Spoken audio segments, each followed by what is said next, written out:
Have you ever found yourself in a conversation where no matter how clear, logical, or patient you are, the other person refuses to understand?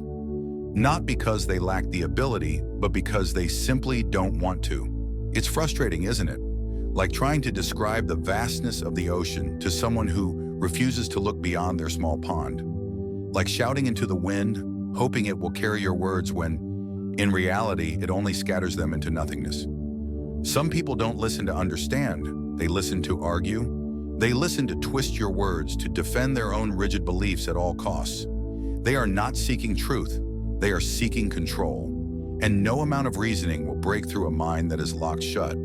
The more you explain, the more they resist. The more you justify, the more they twist your words. It's a game you can never win because they aren't playing to learn, they're playing to dominate. But here's the truth.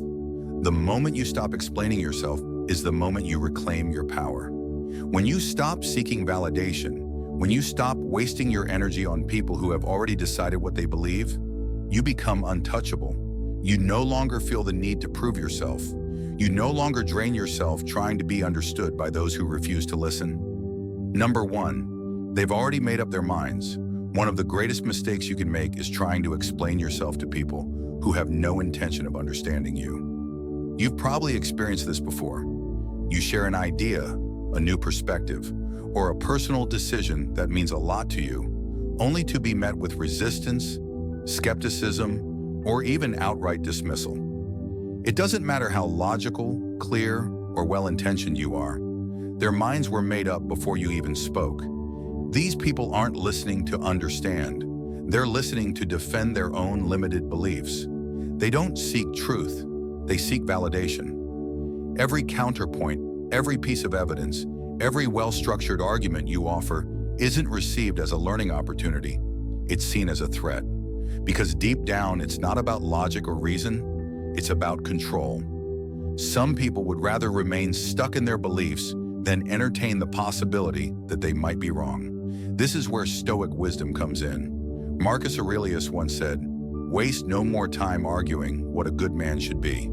Be one." Think about that. Instead of exhausting yourself trying to make others see your perspective, live it. Instead of debating with those who refuse to listen, show them through your actions. The wise do not waste their breath on those unwilling to understand. They embody what they believe in. Let me tell you a story. A man I know, we'll call him John, became passionate about self-improvement. He started waking up early, exercising daily, and working tirelessly to build his own business. Naturally, he wanted to share his journey with his old friends, thinking they would be inspired by his transformation. But instead of support, he was met with sarcasm. "Oh, so you think you're better than us now?" They laughed. "Relax, man. Life isn't all about discipline." At first, John tried to explain. He told them how much better he felt, how fulfilling it was to work towards something meaningful. But no matter what he said, they kept finding ways to mock him. Then he realized something crucial. They weren't rejecting his ideas because they didn't understand them. They rejected them because accepting them would mean admitting that they could change too. And that was too uncomfortable. It's easier to mock someone else's progress than to confront your own stagnation. So how do you deal with this? First, stop explaining yourself to people who don't want to understand. You owe no one a justification for your growth. True growth speaks for itself. Second, lead by example. Let your results do the talking. No argument is more powerful than undeniable success. And finally, protect your energy. Some conversations aren't worth having, and some people aren't ready to hear what you have to say. And that's okay. It's not your job to wake up those who choose to stay asleep. At the end of the day, you don't need to prove yourself to anyone. Let small-minded people stay where they are. Focus on your own path. Live your truth. And let your actions be your explanation. Because the wise do not argue with closed minds. They rise above them. Number two, they twist your words against you. Few things are more frustrating than trying to explain yourself to someone who isn't listening in good faith. You start with the best intentions, believing that if you just clarify your point, they will finally understand. But no matter how carefully you choose your words, they twist, distort, and manipulate them into something completely different. Before you know it, you're on the defensive, stuck in a battle you never intended to fight. Here's the truth. The more you explain, the more ammunition you give them. People who twist your words aren't seeking clarity, they're seeking control. They want to dictate the narrative, to make you look foolish, wrong, or even guilty. And the more you try to correct them, the deeper you sink into their trap. It's a game you cannot win because their goal isn't truth, it's power. They don't care about understanding your perspective. They care about controlling how your words are perceived. And the moment you engage, you give them exactly what they want. As Epictetus once said, when someone is properly grounded in life, they do not waste time defending their honor. Think about that. The moment you stop feeling the need to explain yourself to manipulators, you take away their power. Instead of getting tangled in endless justifications, you stay calm, grounded, and unbothered. Your silence becomes your strongest shield. Let me tell you a story. A woman I know, we'll call her Olivia, worked with a colleague who constantly misrepresented her words. If she offered a suggestion in a meeting, he would later reframe it as, "Olivia thinks we're doing everything wrong." If she shared an idea, he'd spin it into, "Olivia is trying to take control."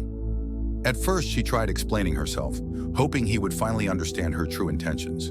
She clarified, defended, and restated her points, thinking reason would prevail. But the more she defended herself, the more he twisted her words. No matter how much she explained, he found new ways to distort her message. Then one day she stopped. No more justifications. No more trying to correct the lies. She let him talk while she focused on action, not argument. And guess what? When she stopped feeding his tactics, his power over her disappeared. Without her reactions, his words lost their weight.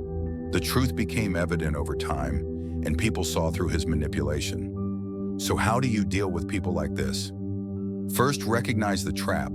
If someone constantly misinterprets you, it's not a misunderstanding, it's manipulation. They aren't looking for clarity, they're looking for control. Once you see that, you stop falling for their bait. Second, stop over-explaining. You owe no justifications to those who refuse to listen in good faith. If someone is twisting your words, explaining yourself won't help. It will only fuel their game. The less you engage, the less power they have over you. And finally, let silence be your shield. When someone is determined to twist your words, the best response is no response.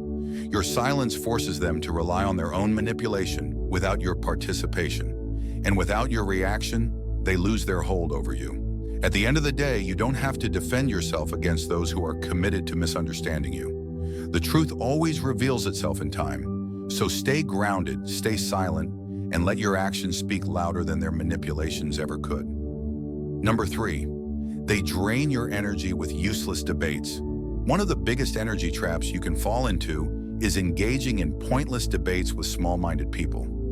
You've probably been there. You make a reasonable point, expecting a thoughtful conversation, but instead they twist your words, argue in circles, and refuse to acknowledge logic. It doesn't matter how well you explain yourself. They're not here for the truth. They're here to drain your energy. Arguing with small minds is like wrestling in the mud. You both get dirty, but they enjoy it. These people don't debate to learn or grow. They do it to provoke, frustrate, and pull you into their chaos. And the longer you engage, the more exhausted you become. While you're trying to prove a point, they're simply enjoying the fact that they have your attention, your emotions, and your energy wrapped around their game. This is where Stoic wisdom comes in. Zeno of Citium once said, "Better to trip with the feet than with the tongue." In other words, making mistakes through action is better than wasting time in fruitless arguments. The wise don't waste their breath on those unwilling to understand. They know that true intelligence isn't about winning debates, it's about knowing when to walk away. Let me share a story.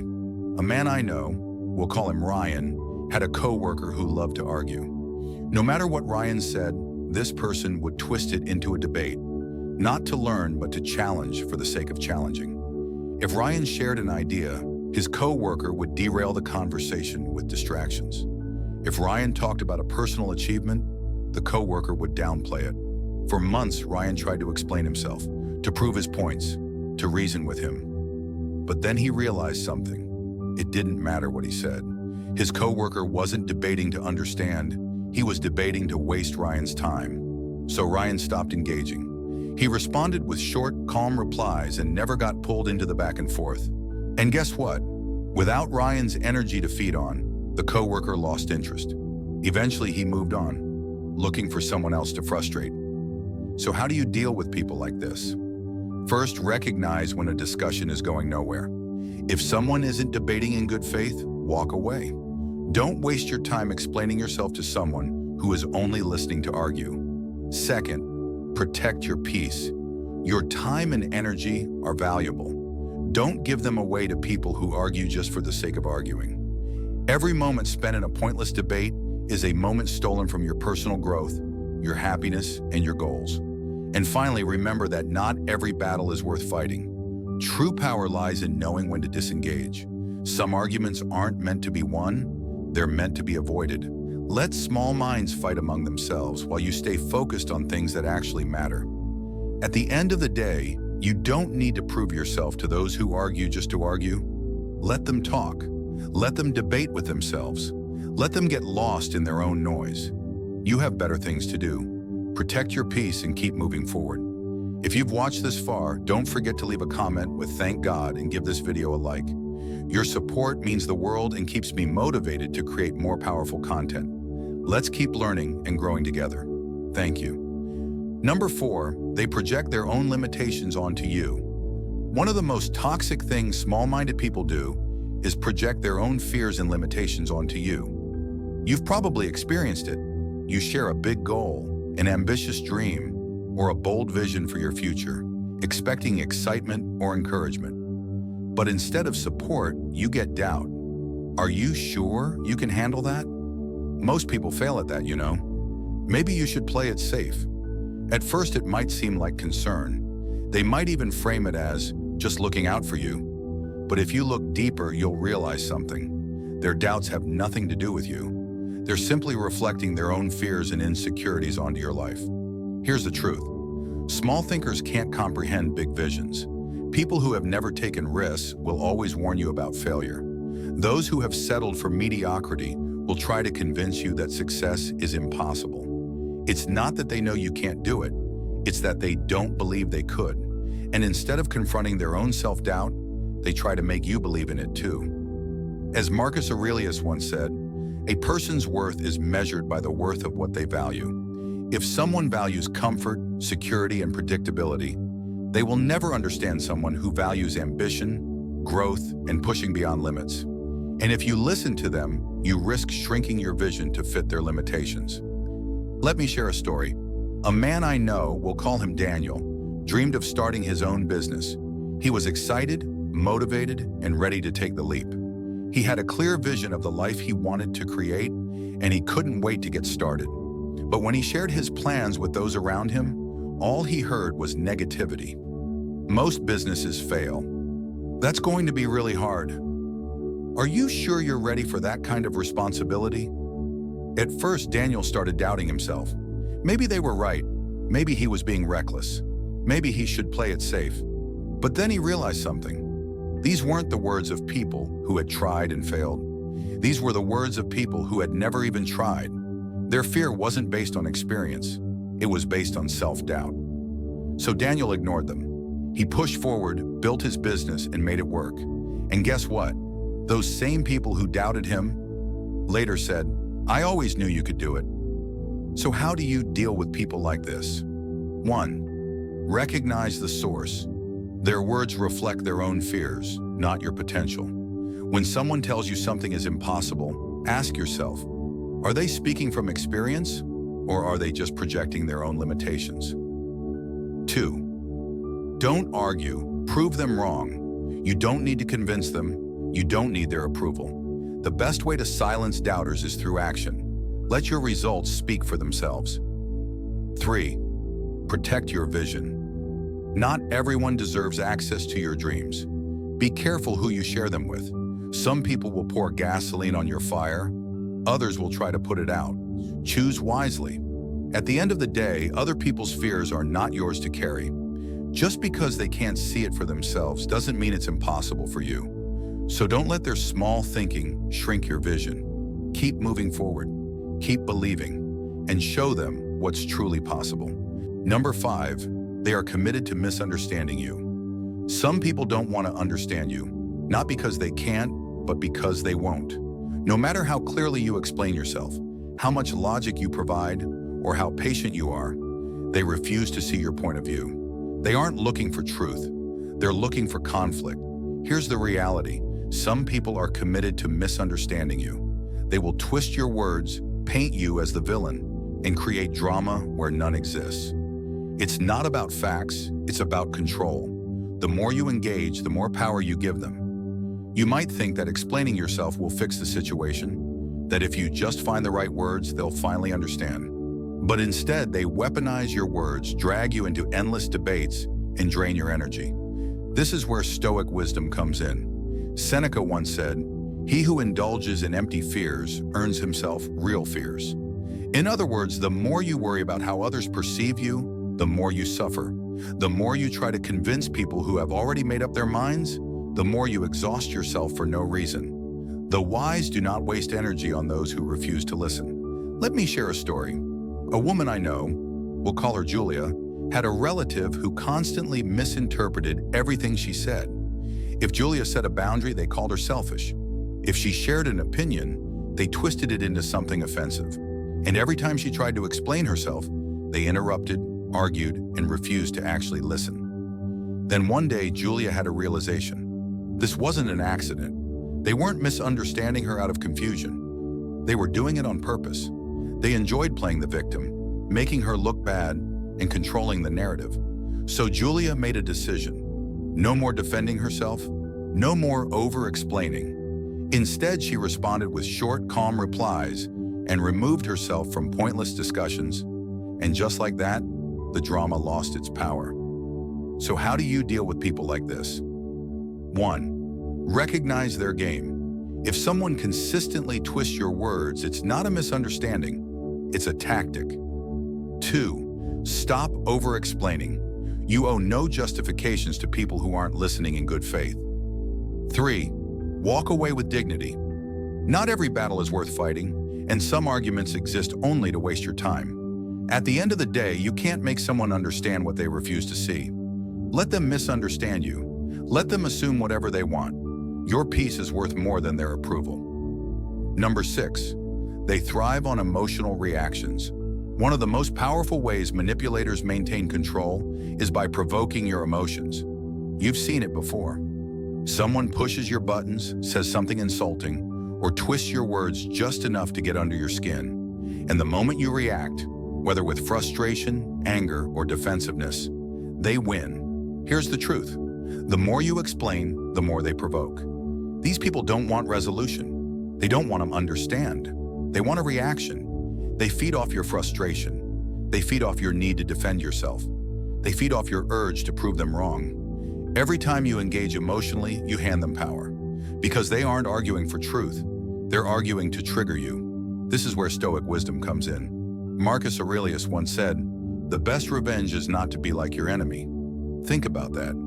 When someone tries to provoke you, the strongest response isn't anger. It isn't explanation. It isn't a carefully crafted argument. It's calm indifference. The moment you stop reacting as they expect, they lose control over you. Let me share a story. A man I know, we'll call him Ryan, had a coworker who constantly tried to get a rise out of him. If Ryan made a suggestion in a meeting, this person would laugh and undermine him.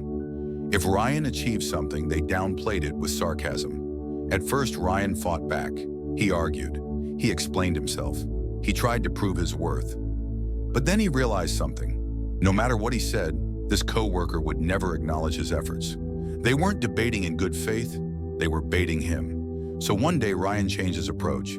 The next time his coworker made a snide remark, Ryan simply smiled and said, "Interesting perspective." Then he moved on. No reaction, no defense, just calm detachment. And guess what? Without the emotional reaction to feed on, his coworker lost interest. So how do you deal with people like this? 1. Recognize the pattern. If someone repeatedly provokes you, it's intentional. 2. Master your emotions. Respond with calmness, or better yet, don't respond at all. 3. Take back your power. When you stop giving them the reaction they crave, they lose control over you. At the end of the day, true strength isn't in winning arguments. It's in staying unshaken. Let them talk. Let them provoke. Let them try. Your silence, your calmness, and your indifference will be your greatest victory. Final thoughts. The people who twist your words, bait you into arguments, or provoke emotional reactions aren't doing it by accident. They thrive on control, on keeping you emotionally entangled, and on pulling you into their world of drama and conflict. But here's what they don't expect.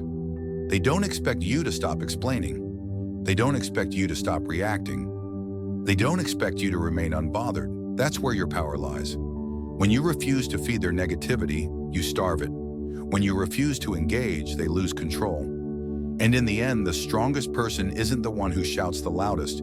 It's the one who remains calm, focused, and untouchable. So the next time someone twists your words, let them. The next time someone tries to provoke you, don't give them the reaction they want, because your peace is worth more than their chaos. Here's a detailed and engaging expansion of your content. Number 7, you owe no explanation for your growth. One of the hardest lessons in life is realizing that you don't have to explain your growth to anyone. Maybe you've started making better choices, focusing on your goals, setting boundaries, prioritizing your well-being. And suddenly people start questioning you. Why are you acting different? You've changed. You used to be more fun. At first, their words might sting. You might feel pressure to justify yourself, to make them understand that your growth isn't personal, it's necessary. But here's the truth. Not everyone will understand your journey, and that's okay. Growth makes people uncomfortable. When you evolve, it forces others to reflect on their own lives. Some will celebrate you, but others will feel challenged, even threatened. Why? Because your progress highlights their stagnation. Instead of supporting your growth, they try to pull you back. But here's something you need to understand. Their discomfort isn't about you, it's about them. They see your progress as a reminder of what they're not doing. They mock your discipline because it forces them to question their own habits. They criticize your ambition because it exposes their own complacency. But none of this is your burden to carry. The wisdom of the Stoics. This is where Stoic wisdom comes in. Marcus Aurelius once said, "If it is not right, do not do it. If it is not true, do not say it." In other words, as long as you are living with integrity, you owe no one an explanation. If your growth is right for you, no one else's opinion should matter. Let me share a story. A woman I know, we'll call her Emma, used to party every weekend with her friends. It was fun for a while, but over time she started feeling drained and unfulfilled. She wanted more out of life, so she made a change. She started reading more. She focused on fitness and health. She poured her energy into personal growth. And just like that, the comments started rolling in. "You're so boring now. You think you're better than us. Come on, just have fun like you used to." At first, Emma felt guilty, like she had to explain herself, like she was doing something wrong just because she was choosing a different path. She even considered going back to her old habits just to fit in. But then she had a realization. She wasn't the problem. Their resistance to her growth wasn't about her. It was about them. Her change made them uncomfortable because it forced them to confront their own choices. They weren't upset with her. They were upset with themselves. So Emma stopped explaining. She didn't argue. She didn't justify. She just kept moving forward. And then something interesting happened. The right people stayed, and the wrong ones faded away. The friends who truly valued her supported her journey.